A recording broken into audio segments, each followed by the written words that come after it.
Hello, my name is Mohammad Shadab and I am new here. I am here to teach you Code of Civil Procedure, and as I have seen your syllabus, we will start from degree, and this is my first class, so we will start with the introductory section. First of all, without delaying the time, we start the syllabus.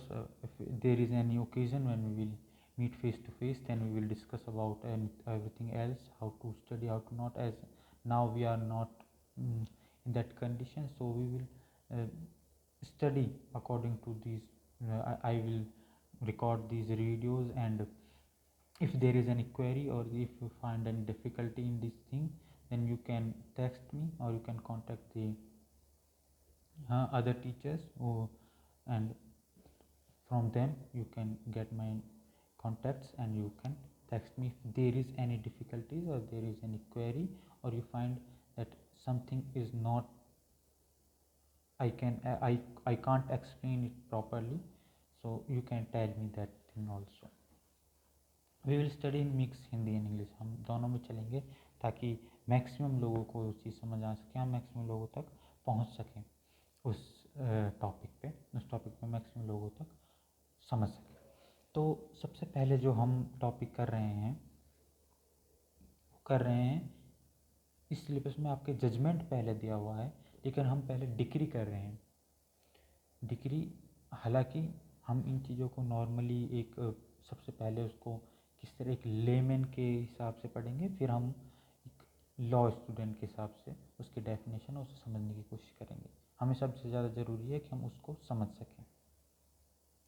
सबसे पहले हम, जैसे मैंने बताया कि हम decree शुरू करें। कोर्ट का प्रोसीजर क्या होता है?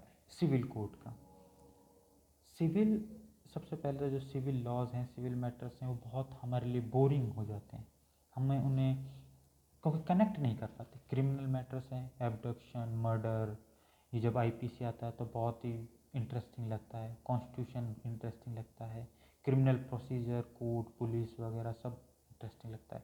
लेकिन सीपीसी का जो प्रोसीजर है वो पार्टीज ही जाती हैं, स्टेट का रोल नहीं है, पुलिस का रोल नहीं है, ठीक है, सिर्फ उसमें प्लीडिंग्स फाइल हो रही हैं और पार्टीज़ अपने आप ही उसे हैंडल कर रही हैं। तो एक बड़ा ही बोरिंग, मतलब एक प्रोसीजर हमारे लिए तो ज़रूरी है, लेकिन हम भी उसे बोरिंग फील करते हैं। तो उसी प्रोसीजर में क्या है, जब कोर्ट में पार्टीज़ दोनों जाती हैं अपना डिस्प्यूट लेके, तो जब वो फाइनली कोर्ट जज ये देख लेता है कि पूरा मैटर उसको समझ आ जाता है, पूरे एविडेंसेस उसके सामने आ जाते हैं सिविल मैटर में, तो वो अपना एक फाइनल जजमेंट प्रोनाउंस करता है। उस फाइनल जजमेंट के प्रोनाउंस करने के बाद, एक डिक्री बनती है, ठीक है। तो ये आप जो क्रोनोलॉजी है इसे समझने की कोशिश कीजिए।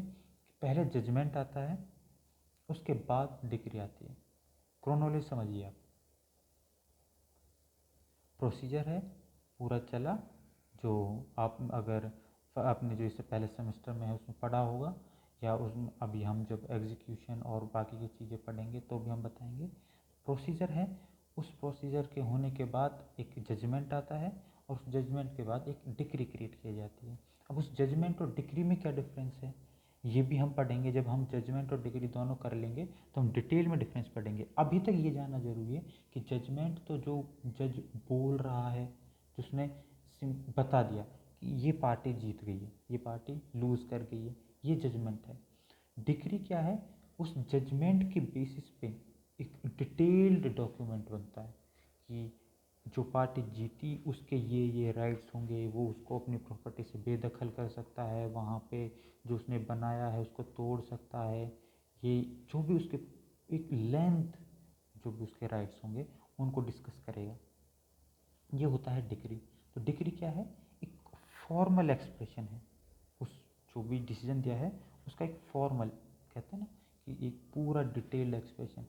ये A B person son of D B person का इससे वाद था, इससे केस चल रहा था, ये मैटर था, इस मैटर में ये डिसीजन आया, ये अनाउंसमेंट हुआ, प्रोनाउंस किया कोर्ट ने, उस प्रोनाउंस के बेसिस पे ये राइट्स क्रिएट होते हैं, इस पार्टी की ये ड्यूटीज़ क्रिएट होती हैं, ये यहाँ पे बाइंड है, ये और भी जितनी भी चीज़ें कोर्ट उस पर इम्पोज करता है, फाइन्स, इंटरेस्ट वगैरह सब होता है डिक्री में। जजमेंट में सिर्फ कोर्ट 5 मिनट लेता है सारे एविडेंस देखने के बाद, इस पार्टी को ये हम देते हैं। तो ये डिफरेंस है जजमेंट और डिक्री में बेसिक, जो हमें अभी समझने की ज़रूरत है इसे पढ़ने से पहले। डिक्री क्या होती है? डिक्री मैंने अभी आपको बता दिया, अभी डिफरेंस के हिसाब में समझने की बात है कि डिक्री आप ये मान के लिए रिटन डॉक्यूमेंट है, प्रोनाउंस कर दिया, ठीक है कर दिया, लेकिन प्रोनाउंस करने के बाद जब दोबारा जाएंगे एनफोर्स कराएंगे तो एनफोर्स डिक्री होती है, जजमेंट एनफोर्स नहीं होता है। जजमेंट तो उसने बोल दिया जज साहब ने और वो चले गए। अब जो उसके बाद जो डिक्री बनी है उस डिक्री के बेस पे ही सारी कार्यवाही होगी। एग्जीक्यूशन जो होगा वो डिक्री का होगा, जजमेंट का नहीं होगा। डिक्री में जो राइट्स दिए हैं उन राइट्स को एनफोर्स कराना है, बस यही चलेगा, वो डिक्री ही फिर मान्य है। तो डिक्री एक इम्पॉर्टेंट चीज़ है, तो हम डिक्री इसलिए पहले पढ़ रहे हैं कि डिक्री समझने के बाद जजमेंट समझना आसान हो जाएगा। हालांकि पहले जजमेंट आ रहा है लेकिन हम उससे पहले डिक्री पढ़ रहे हैं। तो डिक्री क्या होती है? डिक्री अगर कहाँ पे डिफाइंड है, सबसे पहले तो हम ये पता करेंगे, वो ये सेक्शन 2 क्लॉज 2 ऑफ CPC 1908 में डिक्री डिफाइंड है। डिक्री की डेफिनेशन, प्रॉपर डेफिनेशन जो क्या दी गई है कि formal expression of an adjudication. Adjudication मतलब आप डिसीजन भी ले सकते हैं, जो भी एडजुडिकेशन का जो भी सिनोनिम आप ढूंढना चाहें। फॉर्मल एक्सप्रेशन, पूरी डिटेल्ड एक्सप्रेशन, पार्टीज का नाम जो पता है सबको, लेकिन फॉर्मली उनको एक डॉक्यूमेंट फॉर्म में रखना जरूरी है। दोनों पार्टीज को पता है उनका नाम क्या है, ठीक है, ये पता है कौन सी कोर्ट में है, कहाँ पे है, ठीक है, प्रॉपर्टी कौन सी है, उसकी लेंथ क्या है, पूरा वो बताते हैं कि यह खसरा नंबर है ना, प्लॉट नंबर, ये सबको पता है किस पे डिस्प्यूट चल रहा है, सबको मतलब जिनको पता होना चाहिए, दो पार्टीज़ को और उनके रिलेटिव्स को, सबको पता है।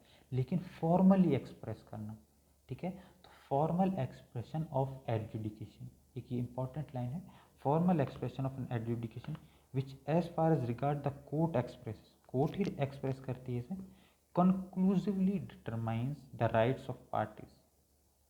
कंक्लूसिव डिटरमाइन कर देती है कि अब जो हम बता रहे हैं इसका राइट्स, इसके राइट्स यहाँ पे होंगे और इसके नहीं होंगे, ये बाइंड होगा, इसके ड्यूटीज़ होंगी और इसके राइट्स होंगे अगेंस्ट दिस पार्टी।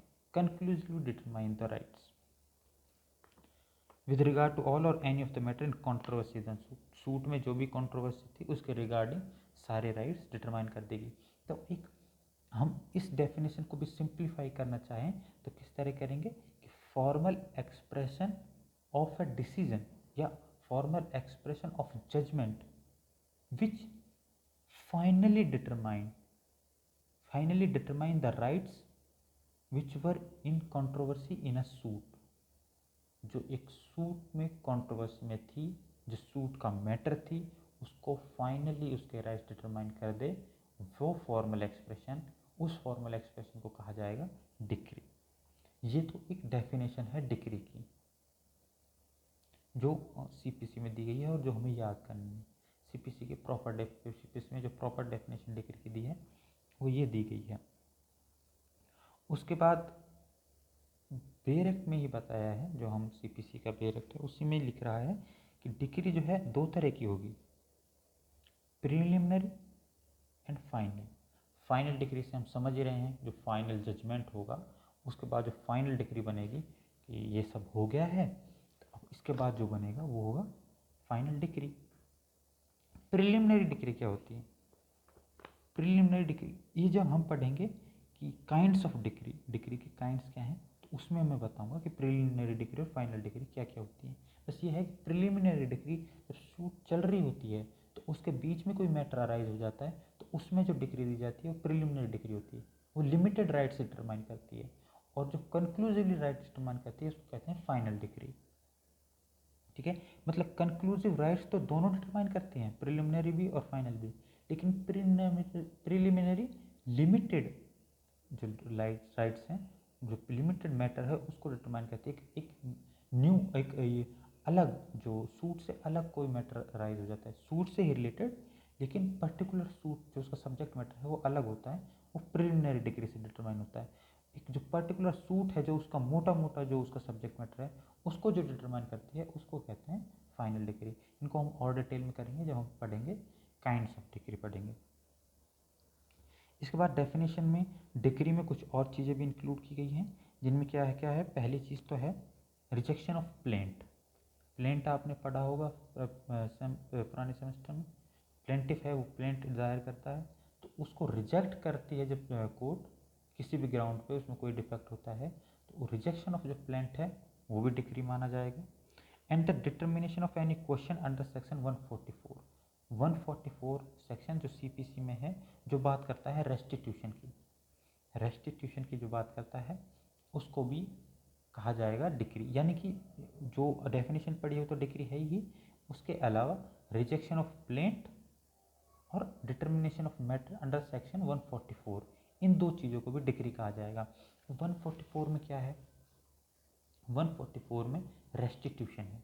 इस रेस्टिट्यूशन को मैं नेक्स्ट वीडियो में आपको डिफाइन करता हूँ।